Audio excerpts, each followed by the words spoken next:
Hello, hi, good morning. അപ്പം ഇന്ന് രാവിലെ നേരത്തെ എണീറ്റ് അവിടെ നമ്മൾ എടുത്തിട്ടുള്ള ഹോം സ്റ്റേയിലുള്ള ആളെന്നെ പറഞ്ഞിരുന്നു അവിടുത്തെ സ്റ്റാഫിനെ വിടാമെന്നുള്ളത്. അപ്പോൾ അയാൾ വന്നിട്ടുണ്ട്, വിനോദിനെ വിട്ടിട്ടുണ്ട് നമ്മളുടെ കൂടെ ഹെൽപ്പ് ചെയ്യാൻ വേണ്ടിയിട്ട്. അപ്പോൾ അയാൾ കൂടെ വരുന്നുണ്ട്. അയാളും ഒക്കെ ഞങ്ങളിങ്ങനെ നടന്നുകൊണ്ടിരിക്കുക. ഒന്ന് മുന്നോട്ട് പോയാലാണ് വണ്ടി കിട്ടും. നമ്മുടെ കാർ എടുക്കുന്നില്ല. ഇതിലൂടെ ഒന്ന് കാർ എടുക്കാൻ ബുദ്ധിമുട്ടാണ്, രണ്ട് നമ്മുടെ കാറ് ഒന്ന് സർവീസിന് കൊടുക്കാമെന്ന് പറഞ്ഞിട്ട് ഇരിക്കുകയാണ്.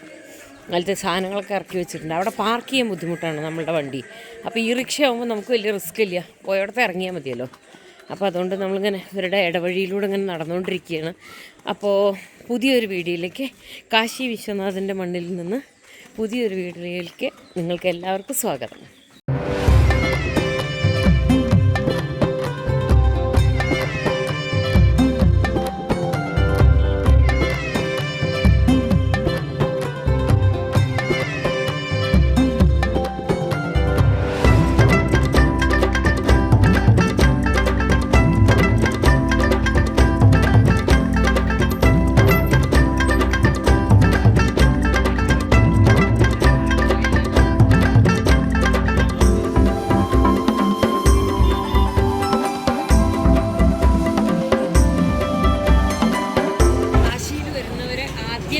ക്ഷേത്രമാണ് കാലഭൈരവൻ്റെ ടെമ്പിൾ. കാശിയുടെ കാവലാളാണ് കാലഭൈരവൻ. ഇദ്ദേഹത്തെ കണ്ട് അനുമതി വാങ്ങിയാണ് നമ്മൾ വിശ്വനാഥനെ കാണാൻ പോവുക. ഇവിടെ പലതരത്തിലും ആളുകൾ നമ്മളെ ക്യാൻവാസ് ചെയ്യാൻ ശ്രമിക്കും. ഒരാളുടെയും മുഖത്തേക്ക് നോക്കാതിരിക്കുക എന്നുള്ളതാണ് ഞാൻ മനസ്സിലാക്കിയ കാര്യം. വൃന്ദാവനത്തിൽ വരുമ്പോഴൊക്കെ ഞാനെപ്പോഴും ചെയ്യുന്നത്, ആരുടെയും മുഖത്തേക്ക് നോക്കില്ല. നമ്മളെന്താണോ ചെയ്യാൻ ഉദ്ദേശിക്കണം അത് മാത്രം. മുഖത്തേക്ക് നോക്കിയാൽ നമ്മളെ പിടിച്ചുകൊണ്ട് പോകുമത്. പിടിച്ചുകൊണ്ട് പോയാൽ കയ്യിലുള്ള പൈസ മുഴുവനും വാങ്ങിയിട്ട് തിരിച്ചു വിടും. അപ്പോൾ ആരുടെയും മുഖത്തേക്ക് നോക്കണ്ട. അച്ചോ, ഇത് കാലഭൈരവൻ്റെ ടെമ്പിളാണ്. ഇതിൻ്റെ മേലേക്കാണ്. അവിടേക്ക് കൊണ്ടുപോകാനാണ് നമ്മൾ ചെരുപ്പ് വയ്ക്കാനേ. ഇവിടെ ഇതില്ല, ക്ലോക്ക് റൂമില്ല. അതിനാണ് ഈ തട്ട് വാങ്ങിയിരിക്കുന്നത്.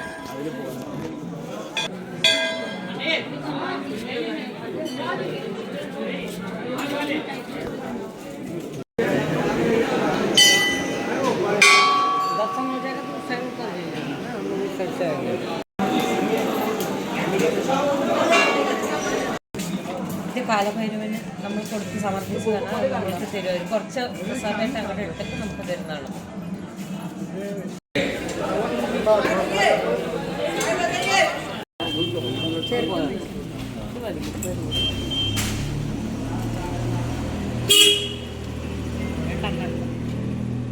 പിടിക്കൂ.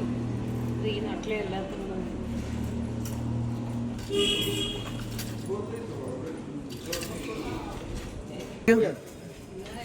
കാലഭൈരവൻ്റെ മുഖം നമ്മുടെ വീട്ടിലിട്ട വീടിൻ്റെ ഫ്രണ്ടിലെ ഡോറിൻ്റെ അവിടെ തൂക്കിയിടുന്നത് നല്ലതാണ്.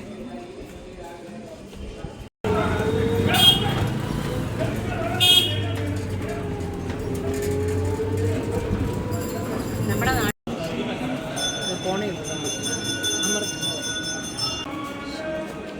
ഒരു ഗല്ലിയിലൂടെ കൊണ്ടുവന്നിട്ട് നേരെ കോറിഡോറിലേക്ക് കയറ്റിയിരിക്കുകയാണ്. ഈ ക്ഷേത്രം എവിടെയാണ് പൂർണ്ണമായിട്ട് പണി. ഇവിടെ വരെ മാത്രമേ നമുക്ക് ഫോണുകൾ കൊണ്ടുപോകാൻ പറ്റൂ. അത് ഇവിടെ ക്ലോക്ക് റൂമിൽ വെച്ചിട്ട് ആ കാണുന്ന കവാടത്തിനകത്തൂടെ പോയാൽ അവിടുത്തെ ശ്രീകോവിലിനകത്ത് കാശി വിശ്വനാഥൻ്റെ പ്രതിഷ്ഠ നമുക്ക് കാണാം. ഇന്ന് പൊതുവെ തിരക്ക് വളരെ കുറവാണ് കാണുന്നത്. വളരെ തിരക്കാണത്ര ഇവിടെ. എനിക്കറിയില്ല, ഞാൻ ആദ്യമായിട്ടാണ് വരുന്നത്. ക്ഷേത്രത്തിൻ്റെ അടുത്ത് തന്നെയാണ് ദുർലഭ് ദർശൻ എന്ന് പറഞ്ഞിട്ടുള്ള ഒരു കൗണ്ടറുണ്ട്. ഇവിടെ നമ്മൾ ഈ ടിക്കറ്റ് 150 രൂപയ്ക്ക് ടിക്കറ്റ് എടുത്തു കഴിഞ്ഞാൽ ഇതുപോലെ കണ്ണിൽ വെച്ച് തരും അവർ. വെച്ച് തന്നു കഴിഞ്ഞാൽ നമുക്ക് ഫുള്ള് അവിടുത്തെ അകത്ത് നടക്കുന്ന പൂജകളെല്ലാം ഇങ്ങനെ തൊട്ട് കാണുന്ന മാതിരി ഫീൽ ചെയ്യും എന്നാണ് ഞാൻ കേട്ടിട്ടുള്ളത്. അത് അനുഭവിക്കാൻ പോവുകയാണ്. അതിപ്പോൾ എങ്ങനെ ഉണ്ടാവും അത് കഴിഞ്ഞാൽ ഞാൻ എങ്ങനെയാണെന്ന് എനിക്കറിയില്ല. ഒന്ന് അനുഭവിക്കാൻ വേണ്ടി പോവുകയാണ്. ഒന്ന് കണ്ടു നോക്കാം.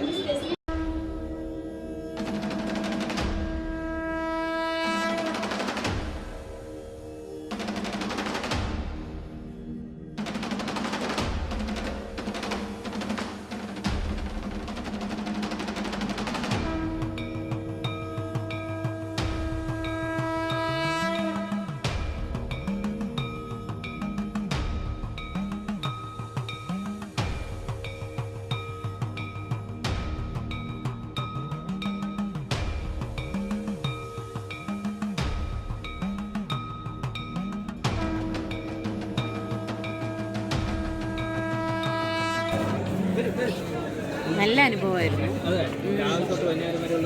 അത് മാത്രമല്ല, അത് നമ്മൾ വേറൊരു ലോകത്തൂടെ സഞ്ചരിക്കണേ. അപ്പം നമ്മളിങ്ങനെ പോയിക്കൊണ്ടിരിക്കുമ്പോൾ കല്ലുകളൊക്കെ നമ്മുടെ മുഖത്തേക്ക് വന്ന് വീഴുകയാണ്. അതാണ് ഈ കൈ നമുക്ക് ശരിക്കും ഫീൽ ചെയ്യുന്നുണ്ട്. പിന്നെ അതിൻ്റെ ഉള്ളിൽ എല്ലാവരും നടക്കുമ്പോൾ, പൂജകൾ നടക്കുമ്പോൾ നമ്മൾ മാത്രം ഉണ്ട്. അടച്ചിട്ടുള്ള പൂജകളിലൊക്കെ പൂജാരി നമ്മുടെ തൊട്ടടുത്ത് നിന്ന് അരടി ഒഴിയുമ്പോൾ നമുക്ക് ചൂടെടുക്കണ മാതിരി ഫീൽ ചെയ്യുക. നമ്മൾ മനസ്സിലത് അങ്ങനെ വിചാരിക്കൊണ്ടാണോ എന്നറിയില്ല. ഒരു ഭയങ്കര സംഭവം. പിന്നെ ആ തിരിയുന്നത് മുഴുവനും നമ്മൾ ഇങ്ങനെ തിരിഞ്ഞുകൊണ്ടേ ഇരിക്കുമ്പോൾ നമ്മളിവിടെ മുഴുവൻ നമ്മുടെ ചുറ്റും കാഴ്ചകളാണ്. തിരിഞ്ഞാലേ അത് കാണാൻ പറ്റൂ. പിന്നെ നമ്മൾ ഗംഗയിലൂടെയൊക്കെ ഒഴുകണേ, ഗംഗയുടെ മേലെ കൂടെ നിൽക്കുക. ഇനി ഇങ്ങോട്ട് വീണാൽ ഗംഗയുടെ ഉള്ളിലേക്ക് വീഴണേ, നമ്മളെവിടെയോ കൊണ്ട് തള്ളുന്ന മാതിരി ഫീൽ ചെയ്യുക. അങ്ങനെ വേറൊരു ലോകം. തീകോളങ്ങൾ വരുന്നതും മഹാദേവൻ്റെ ആ ഒരു അനുഭവമൊക്കെ നന്നായിട്ടുണ്ട്. എപ്പോഴെങ്കിലും വരണ സമയത്ത് ഇത് ഒരു തവണ ഒന്ന് എക്സ്പെരിമെൻ്റ് ചെയ്ത് നോക്കണം. നല്ലൊരു അനുഭവമായിരിക്കും. 150 റുപ്പീസാണ്. പക്ഷെ അതൊരു വലിയൊരു നഷ്ടമായിട്ട് തോന്നില്ല. എനിക്ക് ഭയങ്കര ഇഷ്ടമായി, സന്തോഷമായി കണ്ടും അനുഭവിച്ചറിഞ്ഞപ്പോൾ. ഗേറ്റ് നമ്പർ 4 കൂടെ ഒന്ന് 2-ലൂടെയാണ് ഇപ്പം നമ്മൾ പോകുന്നത്. കഴിഞ്ഞ് അടുത്ത പരിപാടി എന്താണെന്ന് അവർ ഓടിക്കൊണ്ടിരിക്കണ്ടേ. ഞാൻ അന്നപൂർണേശ്വരി മണ്ഡപത്തിലൊന്ന് കയറണം പറഞ്ഞിട്ടുണ്ട്. അതിന് എന്താവും അറിയില്ല. ദർശനം കിട്ടി. ഒരു തന്നെ ഭയങ്കര ഭാഗ്യമാണെന്ന് ചിന്തിക്കുന്നവർക്ക് എനിക്ക് 2 പ്രാവശ്യം ദർശനം തന്നു മഹാദേവൻ. എവിടെ നിൽക്കേണ്ടി വന്നിട്ട്. അതെ അതെ അതെ. പുരിയിലടക്കം നമ്മള് പെട്ടെന്ന് തൊഴുതു. അതന്നെ ദൈവാനുഗ്രഹം. ഞാൻ പറഞ്ഞില്ലേ, നമ്മള് തെക്കണിയർ ശിവന്റെ അമ്പലത്തിൽ നിന്നാണ് തുടങ്ങിയത്. ശിവന്റെ അവിടെ ഒരു ശിവന്റെ അവിടെ നമുക്ക് നിൽക്കേണ്ടി വന്നിട്ട്. അതെ, അതാണ് മണ്ഡപം. നമ്മളെ ബുദ്ധിമുട്ടിച്ചിട്ടില്ല. കൂടെ തന്നെ ഉണ്ട്. ഇപ്പോൾ വിനോദിന്റെ രൂപത്തിലാണ്. പല രൂപത്തിലും വന്നുകൊണ്ടേയിരിക്കുന്നു. രാവിലെയും ഉച്ചയ്ക്കും വൈകിട്ടും ഉണ്ട്. ഞാൻ ഇതൊക്കെ ഇതിനു മുമ്പ് പലരുടെയും വീഡിയോസ് കണ്ട് റെഫർ ചെയ്തത് കേട്ടോ, വിനോദ് പറഞ്ഞതല്ല. ഇത് പോഹയാണ്. ഇതിവരുടെ എന്തോ ഒരു മസാല ഈ ബജ്ജിയൊക്കെ പറയില്ലേ, അങ്ങനെ ഒരു ഐറ്റമാണ്. ചട്നി, സാമ്പാർ, ഇതാണ് ഇവിടുത്തെ ബ്രേക്ക്ഫാസ്റ്റ്. അവിലാണ് കേട്ടോ അത് പോകാന്ന് പറയുന്നത്.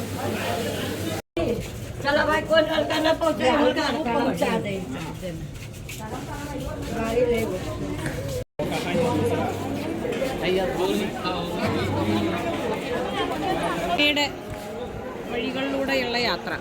84 ഘാട്ടുകളാണ്.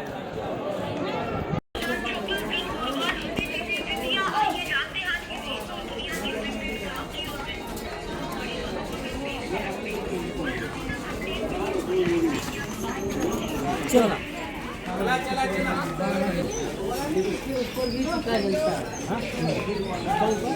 इसके ऊपर भी देखना है पास में.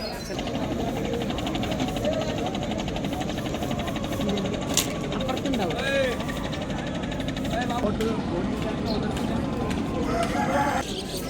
ഈ രത്നാകര ക്ഷേത്രം എന്നാണ് ഈ ക്ഷേത്രത്തിൻ്റെ പേര്. ഇവർ പറയുന്നത്, നമ്മുടെ കൂടെ വന്ന വിനോദ് പറഞ്ഞത്, പാർവതി ദേവിയുടെ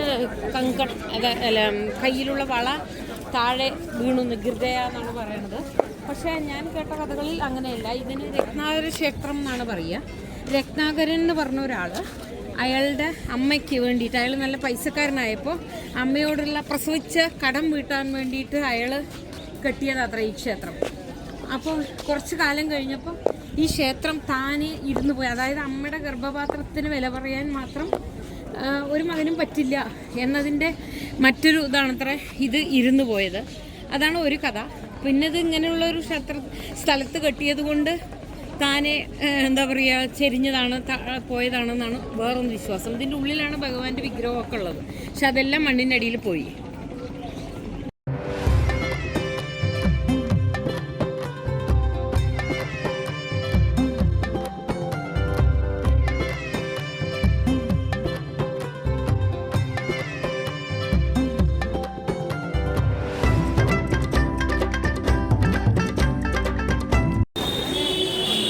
സ്ഥലത്തു നിന്നാണ് നമ്മൾക്ക്, നിങ്ങൾ വന്നു കഴിഞ്ഞാൽ ഇപ്പോൾ ക്യൂ നിൽക്കാതെ ദർശനം കിട്ടണമെന്നുണ്ടെങ്കിൽ 450 രൂപ കൊടുത്തിട്ട് ഇവിടെ നിന്നാണ് നിങ്ങൾ ടിക്കറ്റ് എടുത്ത് ആ റോഡ് തന്നെയാണ് പോകുന്നത്. നേരെ തന്നെ പോകേണ്ടത്. പക്ഷെ ഇവിടുന്ന് ടിക്കറ്റ് എടുത്തു കഴിഞ്ഞാൽ തന്നെ നിങ്ങളുടെ കൂടെ ഒരാളും വരും, ദർശനം നടത്തി തിരിച്ചു കൊണ്ടുവന്നാക്കും നിങ്ങളെ. അപ്പോൾ അതുകൊണ്ട് അറിയില്ലെങ്കിൽ പൈസ കൊടുത്താൽ നമുക്ക് അങ്ങനെ ചെയ്യാം. അല്ലെങ്കിൽ ഫ്രീ ദർശനമുണ്ട്. ഗേറ്റ് നമ്പർ 4 കയറുക. എന്നിട്ട് അവിടെ ക്ലോക്ക് റൂമൊക്കെ ഉണ്ട്. ചെരുപ്പൊക്കെ ഞാൻ അവിടെയാണ് വെച്ചത്. ചെരുപ്പ്, മൊബൈൽ എല്ലാം ഫ്രീ ആയിട്ട് വെക്കാം. നമ്മളതൊന്നും ഇല്ലാതെ ഇവർ പറയുന്നത് കേട്ടിട്ട് തോന്നിയോടത്തൊന്നും വെക്കണ്ട. ഗേറ്റ് നമ്പർ 4 തന്നെ പോയാൽ മതി. അപ്പോൾ അതൊക്കെ അവിടെ വെച്ച് പരിപാടിയൊക്കെ കഴിഞ്ഞ് നമുക്ക് തൊഴുത്ത് തിരിച്ചു വരാം. നല്ലതൊന്നും നമുക്കൊന്നും പിടിച്ചില്ല. എന്താണ് നിന്റെ പേരെന്താണ്? ചോട്ടി കച്ചോടി. എന്താണ് 30 രൂപ. എന്താ നിന്റെ പേര്? ചോട്ടി കച്ചോടി. 30 രൂപ. വാരണാസിത്തെ ഒരു സ്പെഷ്യൽ സാധനം. വാരണാസി സ്പെഷ്യലാണ്. കഴിച്ചോ നല്ല ചൂടാണ്. കഴിച്ചോ അത് പറഞ്ഞു.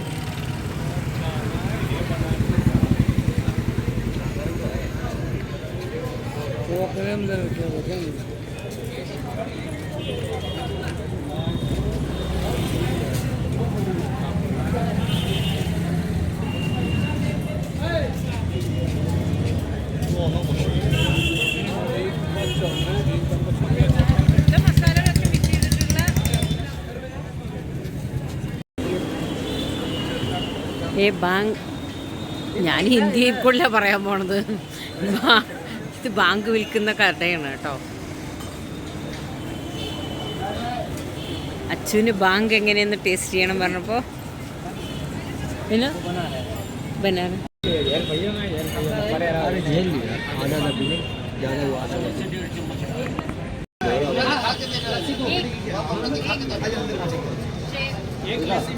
भैया 3 नॉर्मल का दिया या 1 लस्सी का दिया? आपका कितना रहेगा?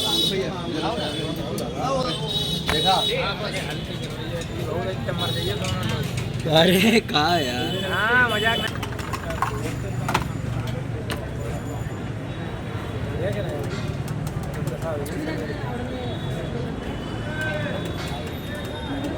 पैसा दा चेन दा 5 बना करना हो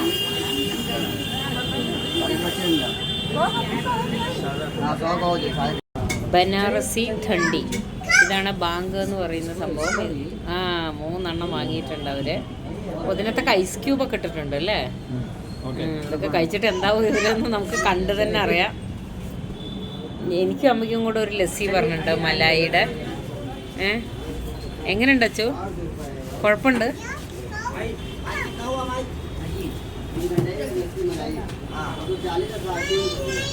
എന്താ തോന്നണ? പുളിപ്പോ എരിവോ? മധുരമാണ് തോന്നണ. റോസ് മിൽക്കോ? അയ്യോ എനിക്ക് പേടിയാണ്. സംഭവം മൈൽഡ് ഒരു ഫ്ലേവറേ ഉള്ളൂ. എന്തിനു വേണ്ടിയിരിക്കണം? അല്ല, ഞങ്ങൾ ലസ്സിക്ക് വേണ്ടിയിരിക്കും. അല്ല, നെറ്റിയിലൊക്കെ പിന്നെന്താ മഹാദേവ്. ഒരാള് വന്നപ്പോ വെറുതെ നെറ്റി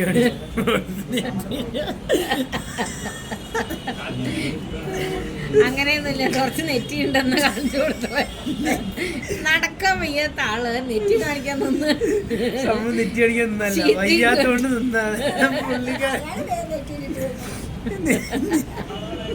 അമ്മമാര് വയ്യാത്ത ഒരാളാണ് ഞാൻ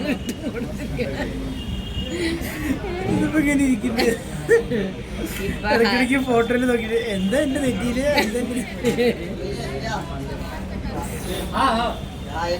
മൈൽഡായിട്ടുള്ള സാധനമാണ് കഴിച്ചത്. വലിയ കുഴപ്പമൊന്നുമില്ല. മീഡിയം അല്ലേ? മീഡിയം മീഡിയമാണ് കാണിച്ചത്. ഇതെന്ത് സാധനം? എന്താ എന്ത് ലസ്സിയാണ് പറയോ? വെറും ലസ്സിയാണ്. ലസ്സി അത്രയോ? മക്കനൊക്കെ ഇട്ടിട്ടുള്ള നമ്മുടെ പാലിന്റെ പാടയൊക്കെ ഇല്ലടാ. എങ്ങനെയുണ്ട്?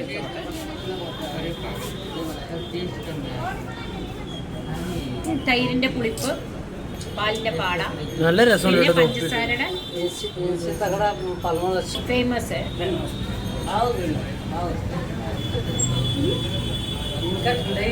ഞാൻ തൊപ്പിയിട്ടിരിക്കണം. തോറ്റ് തൊപ്പിയിട്ടിരിക്കുകയാണ്.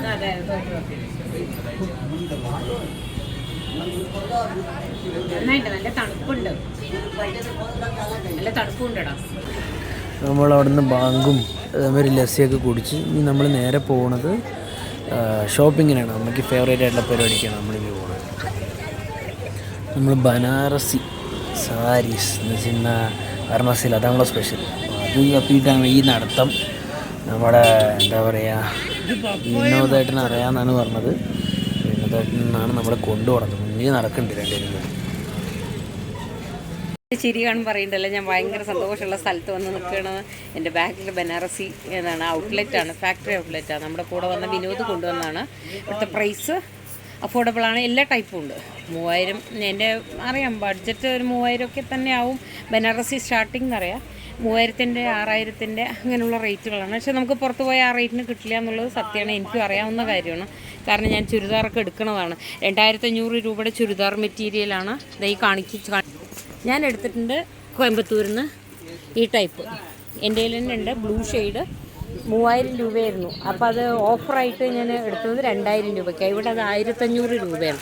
ഈ സാരികളൊക്കെ 5000, 6000 അങ്ങനെയാണ് വരുന്നത്. ഞാൻ അതാണ് എടുത്തിട്ടുള്ളത്.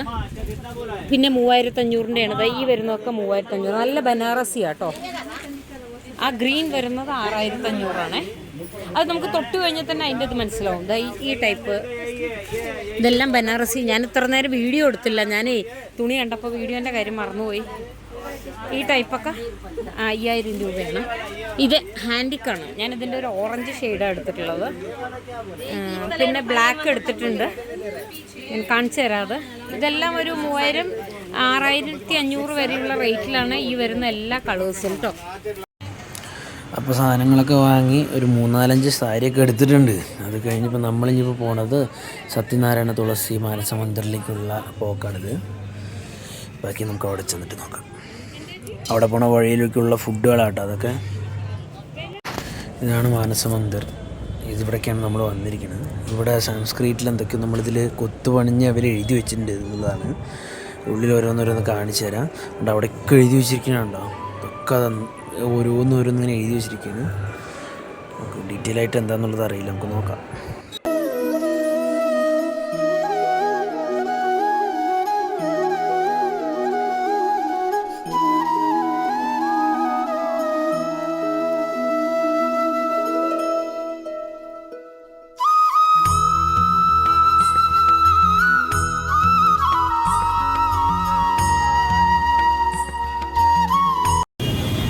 നമ്മൾ വൈകുന്നേരം അസ്സിഘാട്ടിലേക്ക് വന്നുകൊണ്ടിരിക്കുകയാണ്. ഇതവിടെ വന്ന് ഓട്ടോ ഇറങ്ങി അസ്സിഘാട്ടാണ്. മുകളിൽ കാണുന്നുണ്ടല്ലോ നിങ്ങൾക്ക്. 350 മീറ്ററേ ഉള്ളൂ. ഇവിടുന്ന് ലെഫ്റ്റാണ് തിരിയേണ്ടത്. 6:15 തുടങ്ങുമെന്നാണ് പറഞ്ഞത്. 7:45 വരെയാണ് ആരതി.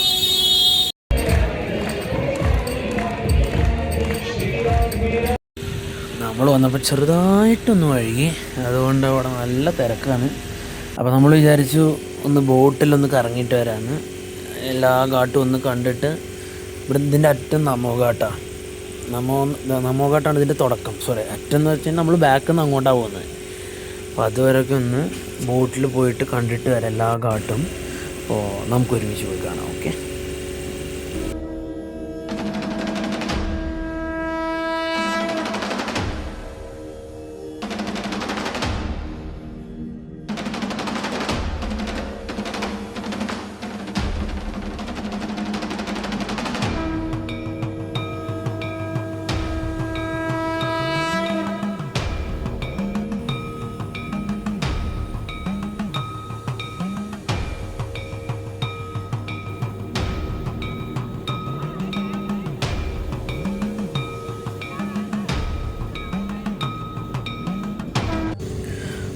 മുകളിൽ കൂടെ ഒരു ട്രെയിൻ പോകുന്നുണ്ട്. റീലിലൊക്കെ കാണുന്ന കുറേ വീഡിയോസ് ഉണ്ടാവും ഇങ്ങനെ.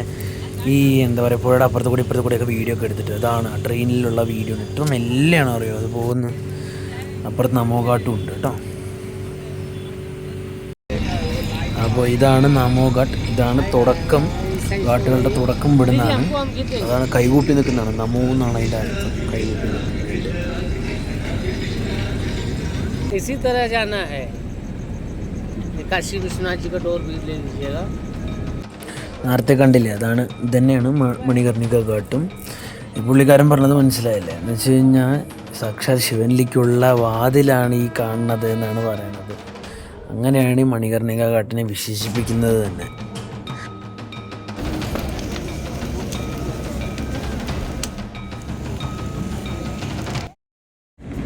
അപ്പോൾ നമ്മൾ അസ്സിഘാട്ടിൽ നിന്നിട്ടാണ് ആദ്യം ആരതി കാണാമെന്ന് തീരുമാനിച്ചത്. അവിടെ തന്നെയാണ് നിന്നത്. കുറച്ച് നേരം കഴിഞ്ഞപ്പോൾ ഒരു ബോട്ട്, രാവിലെ നമ്മൾ ബോട്ടിൻ്റെ വില ചോദിച്ചിരുന്നു, ലാസ്റ്റ് 84 ഘാട്ടും കാണാൻ വേണ്ടിയിട്ട് ഗംഗയിലൂടെ. അപ്പോൾ ഒരു 5000-6000 രൂപയൊക്കെയാണ് പറഞ്ഞ്. ഇപ്പോൾ പിന്നെ ശരിയെന്ന് പറഞ്ഞിട്ട് അവർ പറഞ്ഞു ഇപ്പോൾ വൈകുന്നേരമായില്ലേ, അപ്പോൾ എല്ലാവരും ആരതിക്ക് ഇരിക്കാൻ തുടങ്ങിയപ്പോൾ അവർ മാറ്റി പറഞ്ഞു ശരി ഒരു 2500 രൂപയ്ക്ക്. നമ്മൾ പേഴ്സണലാട്ടോ എടുത്തത്. എല്ലാവരും കൂടെ ഉള്ളതാണെങ്കിൽ നമുക്ക് അത്ര വരില്ല, 100 രൂപയൊക്കെ വരൂ. നമ്മൾ പേഴ്സണലാണ് എടുത്തത്. അപ്പോൾ അങ്ങനെ അതിലൂടെ 2500 രൂപ കൊടുത്ത് നമ്മൾ നമോഘാട്ട് വരെ, അസ്സിഘാട്ട് തൊട്ട് നമോഘാട്ട് വരെ 84 ഘാട്ടുകളും കവർ ചെയ്ത് നമ്മൾ പോയി തിരിച്ചതുപോലെ വന്ന് അസ്സിഘാട്ടിൽ കൊണ്ടുവന്ന് ഇറക്കി. ഇനിയിപ്പോൾ നാളെയാണ് ലൈവായിട്ട് അസ്സിഘാട്ടിലെ ആരതി കാണാമെന്ന് വിചാരിച്ചു. നാളെ നമ്മൾ വൈകുന്നേരം ഇവിടെ തന്നെ ഉള്ളതുകൊണ്ട് അത് നാളെ വൈകുന്നേരം കാണാൻ വിചാരിച്ചു. അപ്പോൾ വൈകുന്നേരത്തെ ഈ ഘാട്ടുകളുടെ ദൃശ്യങ്ങൾ അച്ചു എടുത്തിട്ടുണ്ട്. നാളെ നേരത്തെ ഇറങ്ങിയിട്ട് അവന് 4 മണിക്ക് വീണ്ടും വരണം പറയുന്നു കേട്ടോ. 4 മണിക്ക് വന്നിട്ട് പകലുള്ള ഘാട്ടിൻ്റെ ദൃശ്യങ്ങളും എടുക്കണം പറഞ്ഞു. അപ്പോൾ ഞങ്ങൾ എന്തായാലും അസ്സിഘാട്ടിൽ വെയിറ്റ് ചെയ്യാമെന്ന് വിചാരിച്ചു. അപ്പോൾ വൈകുന്നേരം ആണെങ്കിൽ റേറ്റ് കുറവാണ്, 2500 രൂപ പേഴ്സണലായിട്ട് വരണത്. മറ്റത് 100-200 ഉണ്ട് തോന്നുന്നു, എനിക്കത് കൂടുതൽ അറിയില്ല. നാളെ അച്ചു പോയി വന്നാലേ എനിക്കറിയാൻ പറ്റൂ. കേട്ടിട്ടുള്ള അറിവേ ഉള്ളൂ, ഇത് നേരിട്ട് അറിവുള്ളതാണ് ഞാൻ പറയണത്. പിന്നെ ഇപ്പം നമ്മൾ അസ്സിഘാട്ടിൽ നിന്ന് നടന്നു വന്നുകൊണ്ടിരിക്കുകയാണ്. വേറൊന്നുമല്ല, മണികർണിക ഘട്ടിലേക്ക് ഒന്ന് പോവാൻ വിചാരിച്ചു. മനസ്സിലൊരു തോന്നൽ അവിടെ വരെ ഒന്ന് പോകണമെന്ന്, നമ്മളിലേക്കുള്ള യാത്ര, അവസാന യാത്ര അവിടെ ഒന്ന് കണ്ടിട്ട് വരണമെന്ന് തോന്നി. നൈറ്റ് എങ്ങനെയുണ്ട് അവിടെ എന്ന് നോക്കാൻ വേണ്ടിയാണ്. അപ്പോൾ അതിനുവേണ്ടി പോകാൻ നിൽക്കണം. നാളെ പകൽ വീണ്ടും പോകാൻ വിചാരിച്ചു. നാളെയും ഫുൾ ഡേ നമ്മൾ ഇവിടെ തന്നെ ഉണ്ട്. നമ്മൾ 2-3 ദിവസത്തോളമായി കാശിയിൽ തന്നെ നിൽക്കുന്നു. കാശി ഭയങ്കരമായിട്ട് ആകർഷിക്കുന്നു അല്ലേ, കാശിയിലെ മണവും എല്ലാ കാര്യങ്ങളും വല്ലാതെ പോസിറ്റീവാണ്. ഇവിടുന്ന് വിട്ടുപോരാൻ തോന്നുന്നതാണ് സത്യം പറഞ്ഞാൽ പറയാനുള്ളത്. ഈ മണ്ണിനും അല്ലാതെ ഞാൻ ഇന്നലെ വന്നപ്പോൾ തന്നെ വരില്ലേ, വന്ന് ഇറങ്ങിയ നിമിഷം മുതൽ ഒരു വല്ലാത്ത വൈബ്രേഷനാണ് എനിക്ക് തോന്നുന്നത്. വല്ലാതെ ഒരു ഫീലാണ്. നമ്മളെ എന്തുകൊണ്ട് ഭഗവാൻ ഇവിടെ ഒന്നും ജനിപ്പിച്ചില്ല എന്ന് എനിക്ക് തോന്നാറുണ്ട്. കാരണം ഇവിടെ ആയാലും വൃന്ദാവനായാലും എനിക്ക് ഒരുപാട് പ്രിയപ്പെട്ടതാണ്. അവിടെയൊന്നും പക്ഷേ ജനിപ്പിച്ചില്ല. ചിലപ്പോൾ ഏതെങ്കിലും ജന്മത്തിൽ ഇതായിരിക്കാം, അറിയില്ല. പക്ഷെ ഞാൻ ഒരുപാട് ആഗ്രഹിക്കുന്നു വൃന്ദാവനത്തിൽ ജനിക്കണം എന്നാണ് എൻ്റെ ഏറ്റവും വലിയ മോഹം. പക്ഷേ എന്തുകൊണ്ടോ ഇപ്പോൾ ഞാൻ വന്നപ്പോൾ തൊട്ടിട്ട് കൂടുതൽ സമയവും മഹാദേവനാണ് എൻ്റെ കൂടെ നിൽക്കുന്നത്.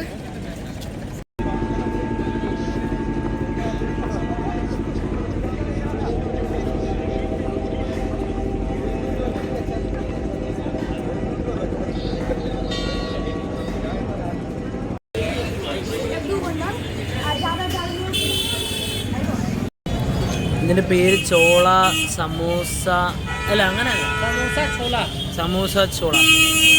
ഹായ് പോലോ,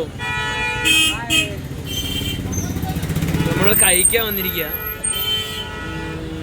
സമ്മതി ഈ കടയിൽ. വിശക്കണം, നല്ല വിശപ്പ്, നല്ല തിരക്കും ഉണ്ട്.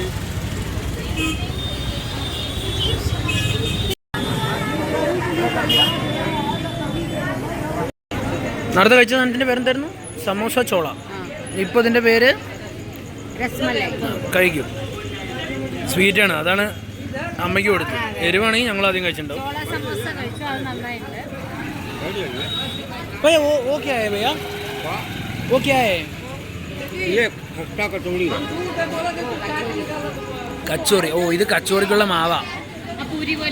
ആ ഓക്കെ, പുള്ളിക്കാരൻ അതിൻ്റെയാണ്, പുള്ളിക്കാരൻ അതിൻ്റെയാണ് ആളാണ്. ഒന്ന് കഴിക്കുമോ ഒന്ന്?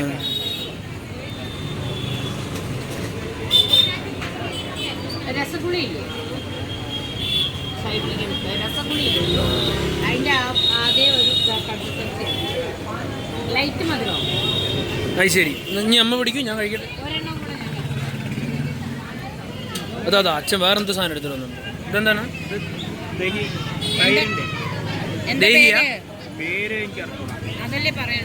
പേരറിയില്ല. അത് ശരി, നല്ല അമ്മ അടുത്തതെടുത്തു. ഇനി ഞാൻ ഫോൺ എവിടെ പിടിക്കും? ഓ ഇത് മലൈ കൊക്ത. തൈരാണ് അല്ലേ?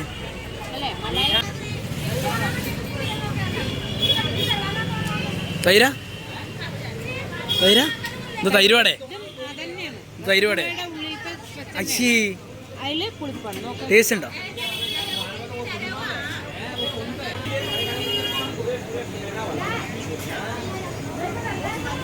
എനിക്ക് പറ്റിയില്ല. നന്നായില്ല. മലൈ കൊട്ട കഴിച്ചില്ല. കഴിച്ചോ? നീ കഴിച്ചോ? പിടിക്കൂ.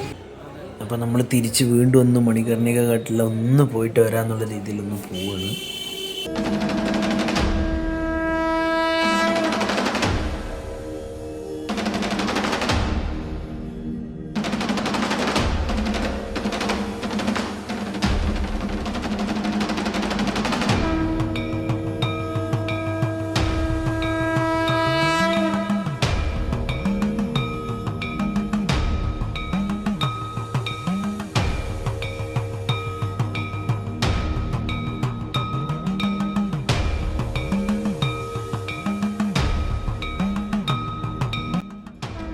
മരണം ആഘോഷിക്കുന്നൊരിടം. ഓരോ മനുഷ്യൻ്റെയും സ്വപ്നങ്ങളും മോഹങ്ങളും അഹങ്കാരവും ക്രോധവും എല്ലാം അവസാനിക്കുന്നൊരിടം. മണികർണിക ഘാട്ട്.